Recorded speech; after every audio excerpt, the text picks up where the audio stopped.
제50회 제갈량은 꾀가 많아서 화용도로 조조를 꼬여들이고 관운장은 의기가 장해서 잡은 조조를 놓아 보내다.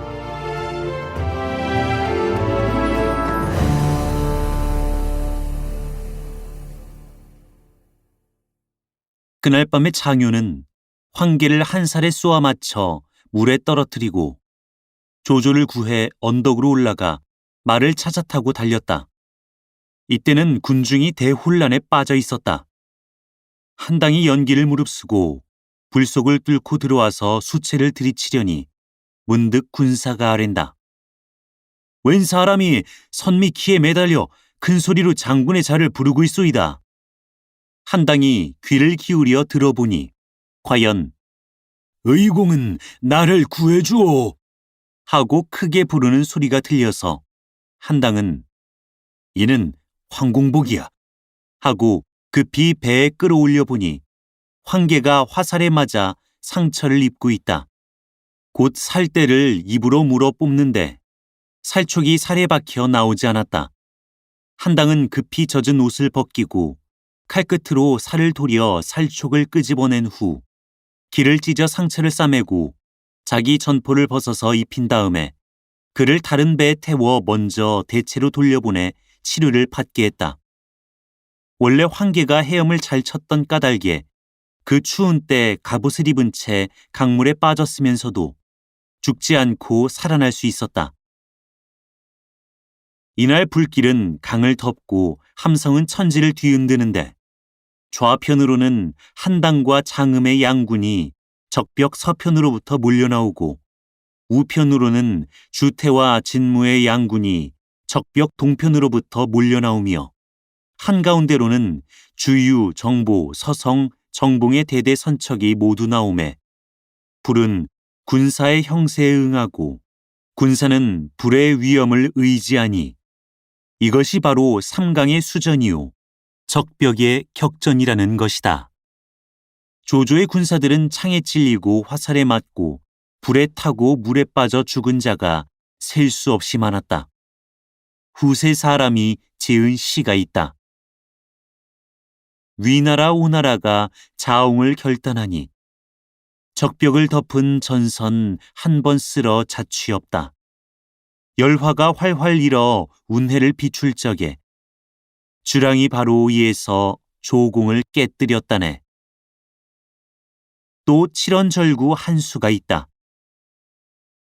산은 높고 달은 작고 강은 넓어 가없는데 그 옛날 군웅할 거를 생각하고 탄식한다. 남사 무심해서 위무제를 맞지 않고 동풍은 뜻이 있어 주랑을 편들었다. 강에서 벌어진 격전에 대해서는 그만 이야기하겠다. 한편 감령은 체중을 앞세우고 조조의 영체 가운데로 깊이 들어가자 곧 체중을 한 칼에 베어 말 아래 거꾸로 뜨리고 마초 더미에 불을 질렀다.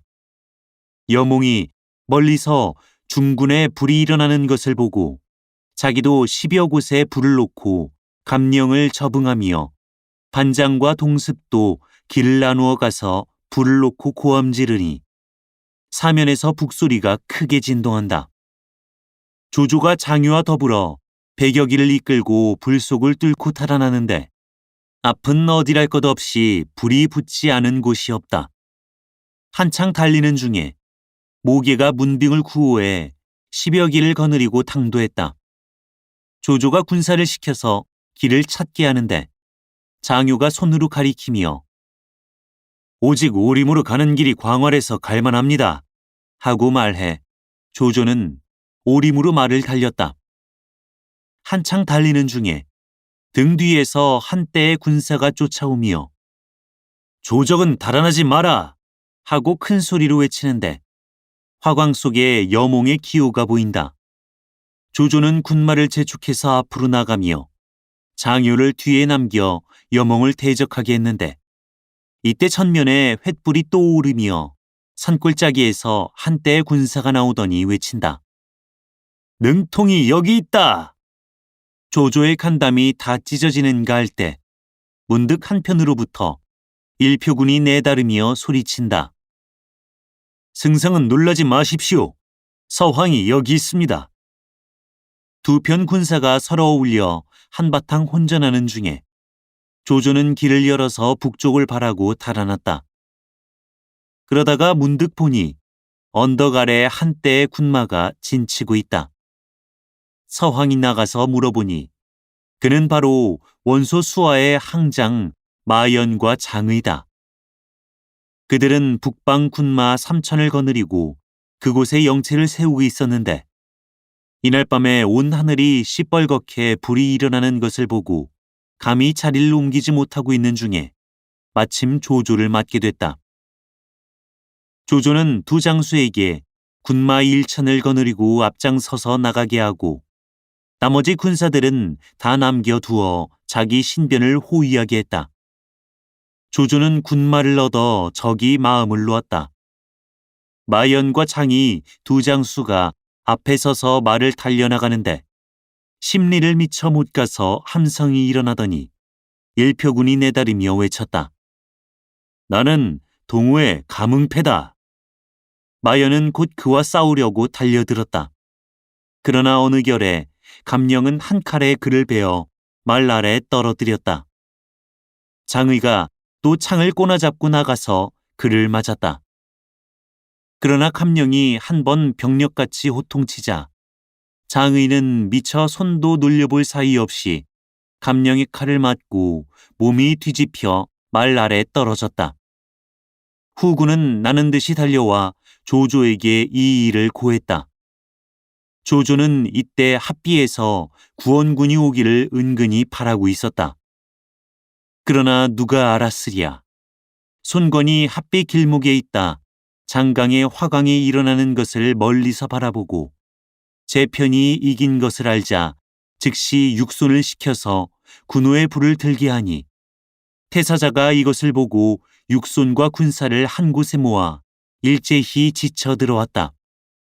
조조는 하는 수 없이 일응을 바라고 달아나다 노상에서 우연히 창합을 만나서 그에게 뒤를 끊게 했다. 조조는 닿는 말에 체질을 부지런히 하여 줄곧 달렸다. 오경에 이르러 머리를 돌려 바라보니 화광이 점점 멀어진다. 조조는 이제야 놀란 가슴을 진정하고 물었다. 얘가 어디냐? 좌우가 여기가 오림 서편이요 의도 북쪽이옵니다. 하고 대답했다. 조조는 그곳에 나무가 빼곡히 들어서고 산천이 험준한 것을 보자 말 위에서 하늘을 쳐다보며 웃기를 맞이 않았다. 여러 장수가 물었다. 승상께서는 어찌하여 이처럼 웃으십니까? 내 다른 사람 때문에 웃는 것이 아니라 다만 주유가 꾀가 없고 제갈량이 지혜가 적은 것에 웃을 따름이야. 만약에 나더러 용병하라고 했다면 이곳에 미리 일지군을 매복해뒀을 것이다. 그러면 어찌할 도리가 없었을 것이 아닌가. 그 말이 미쳐 떨어지기 전에 양편에서 북소리가 크게 진동하며 화광이 하늘을 찌르고 일어난다. 조조는 어찌나 놀랐던지 하마터면 말에서 떨어질 뻔했다.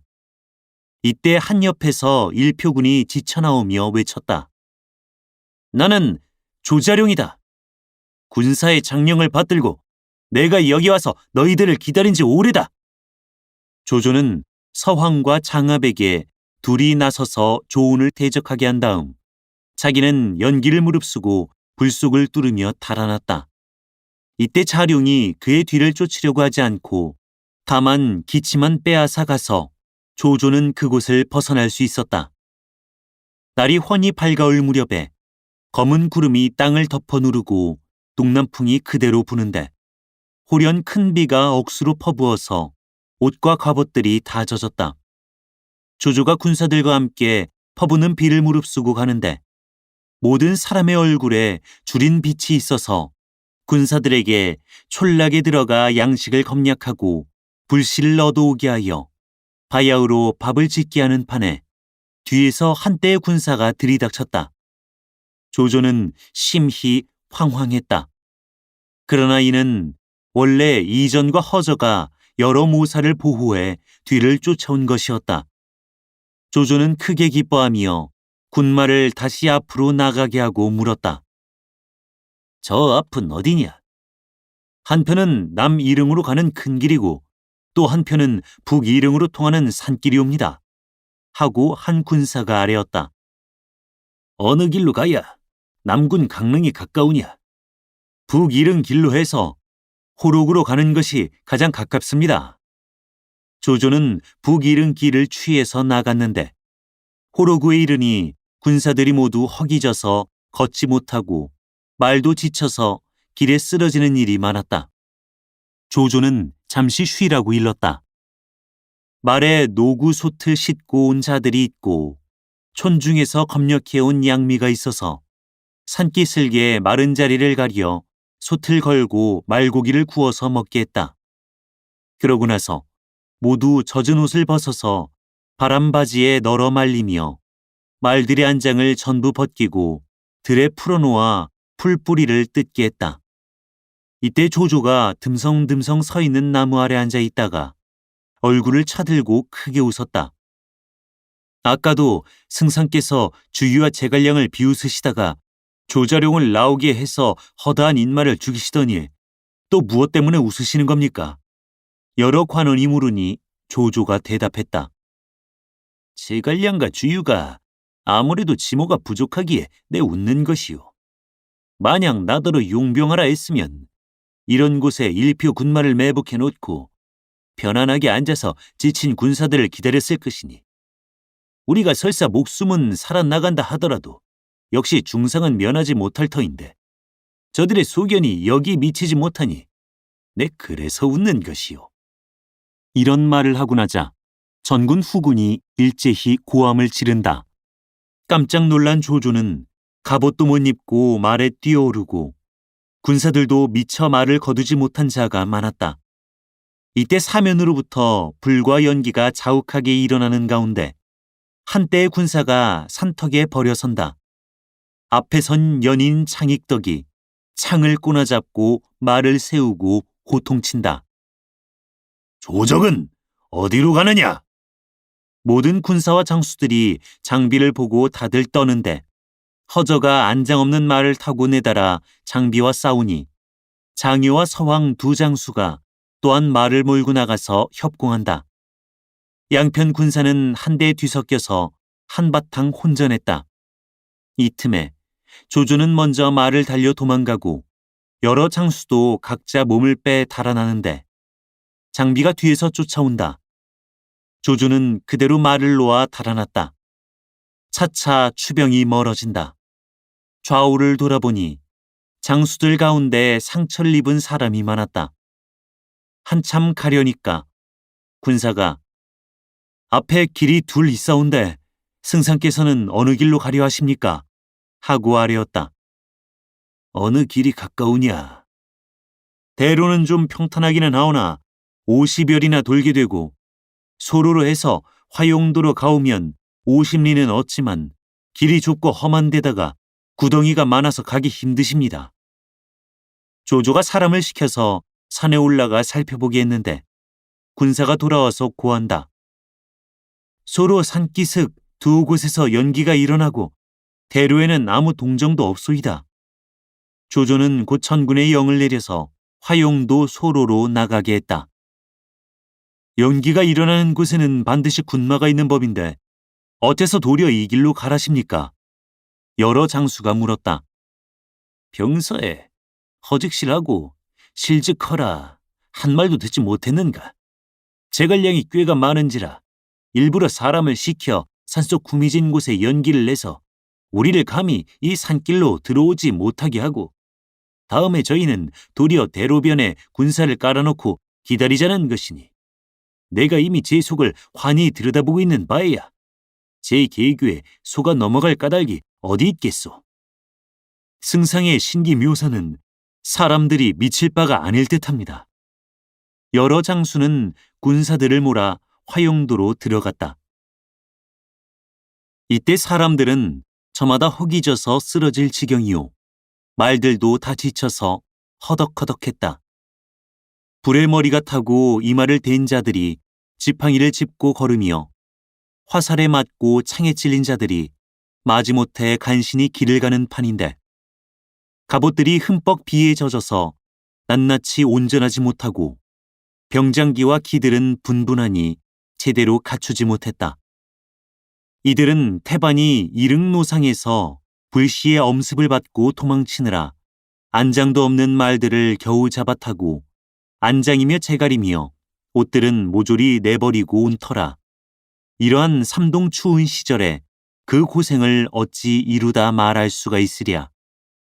그러자 조조는 앞장선 군사들이 말들을 세워놓은 채 나가지 않는 것을 보고 어찌된 연고인지 알아봤더니 요 앞에 산벽 소로가 새벽에 온 비로 온통 물이 고여 말굽이 빠져서 앞으로 나갈 수가 없다고 합니다. 하고 고한다. 조조는 대로하여 말했다. 본래 군사란 산을 만나면 길을 내고 물을 만나면 다리를 놓는 법이거늘. 어찌 수렁이라고 해서 가지 못한다는 법이 있단 말이냐. 꾸짖고 즉시 영을 전해서 늙고 허약한 자들과 몸에 상처를 입은 군사들은 뒤에서 천천히 오고 기력이 좋은 자들은 저마다 흙을 지고 섭을 묶으며 풀과 갈대를 날라 길을 메우되 즉시 행동하라. 만약에 영을 어기는 자가 있으면 참하리라. 라고 했다. 군사들은 어쩔 수 없어 모두 말에서 내려 길가의 대화 나무들을 베어 산길을 메우는데 조조는 혹시나 추병이 쫓아 들어오지 않을까 두려워서 장효와 허저, 서황에게 백기를 거느리고 각기 손에 칼을 들고 조금이라도 태만한 자는 용서 없이 배기했다. 이때 군사들이 굶주리고 지쳐서 모두 땅에 척척 쓰러지는데 조조가 호령하여 그 위를 그대로 짓밟고 지나가니 죽는 자들의 수를 모르겠다. 울부짖는 소리가 길 위에 그치지 않음에 조조는 노에서 호령했다. 죽고 사는 것이 모두 제명에 달렸거늘 어찌하여 온단 말이냐. 만약 다시 우는 자가 있으면 그 자리에서 참하리라. 전체 인마에서 3분의 1이 뒤에 떨어지고 3분의 1이 수렁을 메우고 나머지 3분의 1이 조조를 따라서 가는데 험준한 곳을 지나자 길이 좀 평탄해졌다. 조조가 돌아보니 300여기가 뒤를 따를 뿐인데 제대로 옷을 입고 갑옷을 갖춘 자가 하나도 없었다. 조조가 빨리 가자고 재촉하자 여러 장수가 말들이 모두 지쳐 걷지를 못하니 좀 쉬어갔으면 좋을 듯하옵니다. 하고 말했으나 형주까지 아주 가서 쉬어도 늦지는 않을 것이야. 하고 그대로 가는데 그로부터 면리 가지 못했을 때였다. 조조는 또 말 위에서 채찍을 들고 껄껄 웃었다. 승상께선 왜 또 그처럼 웃으십니까? 여러 장수가 묻자 조조는 대답했다. 사람들이 모두 주유와 제갈량을 지모가 많다고들 이르지만 내가 보기에는 결국 무능한 무리이거든. 만약에 이곳에 일지군을 깔아 놓았다면 우리가 모두 꼼짝 못하고 결박당했을 것이 아닌가. 그 말이 미쳐 떨어지기 전에 포성이 한 번 울리며 양편으로 500도수가 나와서 버려서는데 앞장선 대장은 곧 관운장이라 청룡도를 들고 적토마에 높이 앉아 갈 길을 가로막는다. 조조 군사들은 이를 보자 혼은 달아나고 담은 떨어져서 서로 얼굴만 쳐다볼 뿐이다. 조조가 이미 이 지경을 당했으니 한 번 죽기로써 싸워보는 수밖에 없지 않은가 하고 말했으나 장수들이 모두 사람은 설사 겁을 안 낸다 손 치더라도 말이 지쳐서 허덕허덕하니 무슨 수로 다시 싸워보겠습니까? 라고 하는데 정욱이 조조에게 권한다. 운장이 윗사람에게는 오만해도 아랫사람에게는 차마 그리 못하고 강한 자는 업신여겨도 약한 자는 능모하지 않으며 은원이 분명하고 신의를 중히 여기는 것을 제가 잘 알고 있습니다. 전일에 승상께서 그에게 은혜를 베푸신 것이 있으니 이제 친히 한번 말씀해 보시면 가히 이 환난을 면하실 수 있을 것이옵니다. 조조는 그의 말을 조차 즉시 말을 앞으로 내어 운장을 보고 몸을 굽힌다. 장군은 그간 편안하셨습니까? 운장도 또한 몸을 굽힌다. 관모가 군사의 장령을 받들고 이곳에 나와 승상을 기다린 지 오래입니다. 조조가 싸움에 패해 군사를 잃고 이처럼 궁지에 빠졌으니 바라건대 장군은 전일의 정의를 중히 여겨주십시오. 전일에 관모가 비록 승상의 두터운 은혜를 입었다 하나 이미 안량을 베고 문추를 죽여 백마의 위태로움을 풀어서 보답한 터에 오늘 어찌 사사로운 정의로 해서 감히 공사를 배하리까? 오관을 지나며 장수들을 베시던 일을 기억하고 계십니까? 대장군은 신의를 중히 여겨야 합니다. 장군은 춘추에 밝으시면서 어찌 위나라 유공지사가 청나라 자탁 유자를 쫓던 일을 모르신단 말씀입니까? 운장은 본래 의기를 태산처럼 중히 여기는 사람이라 당시 조조에게서 받은 은혜며 그 뒤 오관에서 장수들을 뵌 일을 생각하매 어찌 마음이 동하지 않겠느냐. 게다가 조조의 군사들이 황황해하며 모두 울상짓고 있는 것을 보자 치근한 마음을 금할 길 없어 말머리를 돌리며 군사들을 향해 흩어져라! 하고 호령했다. 이는 정녕 조조를 놓아보낼 의사라. 조조는 운장이 말을 돌리는 것을 보자 곧 수하 장수들과 함께 일제히 말을 몰아 그곳을 지나갔다. 운장이 몸을 돌이켜보니 조조가 이미 여러 장수와 저만치나 달아났다. 운장은 한마디 크게 호통쳤다. 여러 사람이 모두 말에서 내려 땅에 엎드려 절하며 운다. 운장이 더욱 측은한 생각이 들어서 주저하고 있을 때 마침 장효가 말을 달려서 그곳에 이르렀다. 그를 보자 운장은 또 옛 친구에 대한 정이 통해 마침내 땅이 꺼지게 한숨을 짓고서 그대로 모두 놓아 보냈다. 후세 사람이 지은 시가 있다. 조화만이 패하여 화용도로 달아날제 관공과 협로에서 바로 마주쳤다네. 그 옛날에 받은 은의 저버릴 길 바이 없어. 관공은 금쇠를 열어 교룡을 놓아줬네. 조조가 화용도의 환난을 간신히 벗어나서 산골너기에 이르러 뒤를 돌아보니 따르는 군사가 단지 27기뿐이다. 날이 어두울 역해 남군에 거의 다 왔는데 이때 횃불이 일제히 환하게 비추며 일표인마가 나서서 길을 막는다. 조조가 깜짝 놀라 내가 이젠 죽었구나 라고 하는데 한때의 초마가 들이닥치는 것을 보니 바로 조인의 군마다. 조조는 겨우 마음을 놓았다. 조인이 그를 영접하고 말했다. 비록 우리 군사가 패한 줄은 알고 있었습니다만 감히 멀리 떠날 수가 없어서 겨우 여기 나와서 영접합니다. 하마터면 너를 다시 못 볼 뻔했다. 조조는 이렇듯이 말하고 여러 사람을 데리고 남군으로 돌아가서 편히 쉬는데 뒤쫓아 장효가 또 와서 운장의 덕을 이야기한다. 조조가 장교들을 점거하니 상처를 입은 자가 극히 많았다. 조조는 다들 쉬라고 일렀다. 조인은 조조를 위해서 술자리를 차려놓고 시름을 풀게 했다. 이때 여러 모사가 다 자리에 있었는데 조조는 문득 하늘을 우러러 대성통곡했다. 여러 모사는 의아해서 물었다. 승상께서는 저 범의 굴 속에서 난을 피해 오실 때도 전혀 겁내신 일이 없었는데 지금 성중에 들어와 사람들은 밥을 먹고 말들은 꼴을 먹어 바야흐로 군마를 정돈해 원수를 갚을 수 있게 된 터에 어찌하여 도리어 통곡하십니까? 나는 곽봉효를 생각하고 우는 것이요.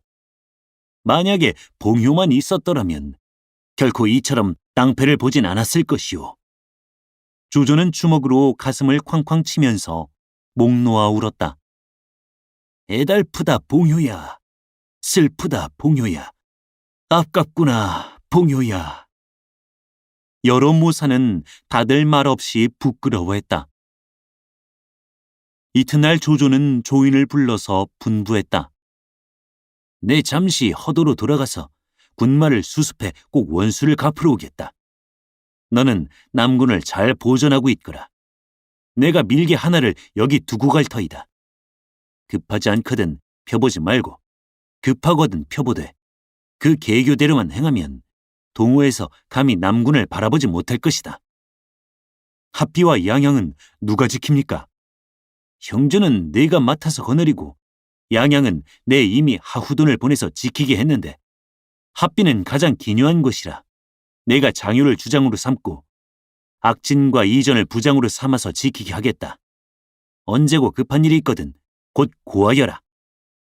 조조는 군사 배치를 마치고 나자 말에 올라 여러 사람을 거느리고 허창으로 돌아갔는데 형주에서 원래 항복한 문관과 무장들도 전처럼 전부 관원으로 등용해 허창으로 데리고 갔다.